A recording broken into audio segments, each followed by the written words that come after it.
তোমরা কি মনে করো বাড়িতে মোগলাই পরোটা বানানো অনেক কঠিন কাজ? তাহলে আজকে তোমাদের সেই ধারণা পাল্টে যাবে। কারণ আজ সানডে স্ন্যাক্সে তোমাদের জন্য নিয়ে এসেছি খুব সহজ পদ্ধতিতে কিভাবে মোগলাই পরোটা বানানো যায়। চলো দেখে নিই আজকের মোগলাই পরোটার রেসিপি। আর তার সঙ্গে রয়েছে দোকানের মতো আলুর তরকারি। চলো শুরু করা যাক আজকের রেসিপি। প্রথমে আমরা নিয়ে নিচ্ছি ময়দা। তার মধ্যে আমরা সামান্য পরিমাণে তেল দিয়ে দিব। তার মধ্যে সামান্য পরিমাণে নুন এবং ভালো করে সেটাকে মেখে নিতে হবে। তারপর সামান্য পরিমাণ চিনি ভালো করে মেখে নেওয়ার পর দেখবে এভাবে ঝুরঝুরেভাবে ভেঙে যাচ্ছে। তারপর অল্প অল্প করে জল দিয়ে আমরা খেয়ে নেবো। যতক্ষণ না একটা সফট ডো তৈরি হচ্ছে ততক্ষণ ভালোভাবে সেটাকে মাখতে থাকতে হবে। দেখুন এরকম আস্তে আস্তে আমাদের ডোটা মাখা হয়ে গেছে।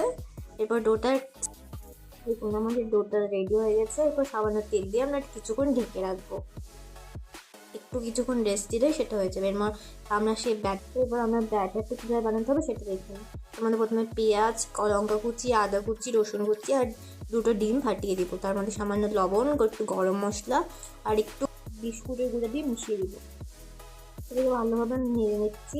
তারপর আমাদের আটাটা সেট হয়ে গেছে। আমরা অল্প অল্প করে সেখান থেকে লেচি কেটে নেব। এটা দিয়ে আমাদের 4টা লেচি তৈরি হবে। তার মানে 4টা মোগলাই তৈরি হবে। এরপর আমরা সেটাকে ভালো করে বেলে নেব। আস্তে আস্তে আলতো হাতে অল্প অল্প করে সেটাকে গোল করে বেলতে হবে আমাদের। একদম পাতলা করে বেলতে হবে, তাহলেই মোগলাই পরোটাটা ক্রিসপি হবে। ভালো করে আমাদের বেলা হয়ে গেছে। এবার মাছ বরাবর অতি সাবধানে একটু ব্যাটার তুলে দিতে হবে। ভালো করে স্প্রেড করার পর সেটা রোল করে নিতে হবে আমাদের। এরপর 2 দিক ভালো করে মুড়িয়ে দিতে হবে যাতে তেলে ভাজার সময় সেটা খুলে না যায়। এরপর আমরা কড়াইয়ে দিয়ে দিব অল্প একটু রিফাইন তেল। এরপর রিফাইন তেলে দিয়ে দেবো আমরা তৈরি করা মোগলাই পরোটাটা।